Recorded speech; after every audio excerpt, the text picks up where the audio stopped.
Halo, selamat siang. Kali ini saya ketemu Kak Anggara. Kak Anggara adalah seorang penulis buku.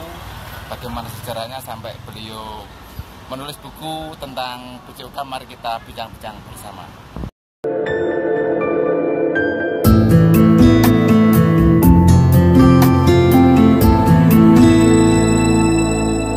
Selamat siang Kak Anggara. Selamat siang. Bisa Kakak. diceritakan barangkali Kak sejarahnya bagaimana Kakak bisa menjadi seorang penulis yang bukunya sekarang dipakai banyak oleh teman-teman guru PCOK? Monggo Kak, silakan. Ya, terima kasih Kakak. Jadi awalnya menulis itu dari keprihatinan, ternyata kok buku PCOK itu nggak banyak ya yang menulis gitu lah. Kemudian saya mencoba ingin belajar untuk menulis. Berapa tahun mencoba, masih belum berhasil. Tapi akhirnya saya ketemu dengan senior saya, Pak Muhajir. Dia memberikan tips-tips bagaimana menulis dan memberikan contoh-contoh gitu. Kemudian saya mulai belajar menulis. Dan ketika saya belajar menulis bersama beliau, saya dikenalkan dengan penerbit. Gitu. Akhirnya saya bisa menulis, terbitlah buku yang pertama. Nah, setelah terbit buku yang pertama itu seperti bisa mengalir gitu, seperti sudah mengetahui polanya. Akhirnya dalam 2 tahun, alhamdulillah sudah 9 buku termasuk buku yang diterbitkan. 9 buku kayaknya. Sudah terbit gitu. Itulah ceritanya singkat. Intinya awalnya dari keinginan untuk memberikan tinta bahwa ternyata kalau menulis itu kita sudah nggak ada, tulisan kita bisa jadi masih ada. Iya. Terus Kak Anggara kan tidak ada disiplin ilmu mengenai cara penulisannya. Bisa itu loh. Ya. Tipnya gimana Kak itu? Itu yang pertama, kita mempelajari dari pola-pola buku yang sudah ada, gitu ya. Sudah pola-pola buku yang sudah ada. Saya waktu itu belajar dari cara penulisan dari Pak Muhajir karena beliau adalah yang mengajari saya dan mementori saya menulis. Saya belajar dari beliau.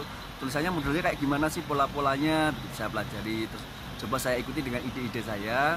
Kemudian saya membuat kreasi-kreasi dan modifikasi yang berbeda gitu ya dalam ide-ide itu.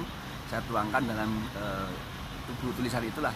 Kemudian bisa menjadi buku. Kemudian itu nanti ketika sudah masuk penerbit, penerbit akan memberikan masukan-masukan. Di situ akan semakin memperbaiki bagaimana tulisan kita, pola tulisan kita itu akan menjadi lebih baik lagi. Terima kasih Kakak. Hal yang menurut Kakak paling istimewa dari penulisan buku ini apa Kak? Yang paling istimewa dari menulis buku adalah kalaupun nanti kita sudah tiada, tulisan yang kita tulis itu bisa jadi masih ada dan masih digunakan orang lain. Siapa tahu itu menjadi amal jariah kita. Oke, makasih. Terus kemudian tantangan-tantantangan dalam menulis buku Kak, kira-kira? Tantangannya adalah waktu, gitu ya. Waktu, bagaimana Kak, ya? kita bisa mengalokasikan waktu. Seorang teman pernah memberikan kalimat kepada saya, gitu ya. Karena rata-rata penulis itu mereka adalah orang yang tidurnya sedikit, tidur biasa bangun malam kemudian menulis dan seterusnya. Sementara saya itu tidak. Tidak. Saya jam 9 malam sudah tidur, bangun ya sudah mendekati subuh gitu baru bangun begitu. Untuk fokus. Lalu saya ditanya kapan menulisnya gitu ya. Sementara di aktivitas di sekolah saya juga padat, alhamdulillah juga padat. Nah, saya menulis aja di hari Sabtu. Oh, hari Sabtu. Hari Sabtu itu kemudian libur, ada anak saya masih sekolah. Itu kemudian saya manfaatkan dari pagi sampai sore saya terus menulis gitu di hari Sabtu itu. Kadang-kala di hari Sabtu itu menjadi ketika saya sudah niat menulis, sudah mulai menulis itu seperti tidak bisa berhenti gitu ya. Sampai pernah punya pengalaman dalam 1 hari itu saya bisa selesai 4 bab gitu ya, menulis itu kan hari Sabtu. Jadi itulah tantangannya mencari waktu. Nah, yang menjadi tantangan adalah ketika hari Sabtu ada acara gitu ya. Berbenturan dengan acara lain kayak. Nah, itu menjadi tantangan yang sangat luar biasa. Tapi satu hal poin yang saya peroleh adalah di mana ada kemauan, di situ ada kemampuan. Ada kemampuan. Terakhir Kak, tip untuk teman-teman PCOK agar bisa mengikuti jejak Kakak gimana? Tips buat teman-teman yang ingin mencoba menulis, satu hal yang tips sederhana tapi saya yakin ini mujarab adalah mulailah menulis dari sekarang.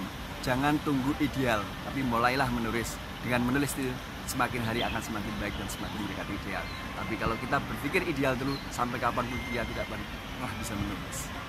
Oke, terima kasih Kak. Teman-teman, Kak Anggara orangnya seperti ini tapi pemikirannya hebat, menginspirasi kita semua guru-guru olahraga untuk semakin meningkatkan kompetensi. Oke, selamat bertemu di lain waktu. Terima kasih.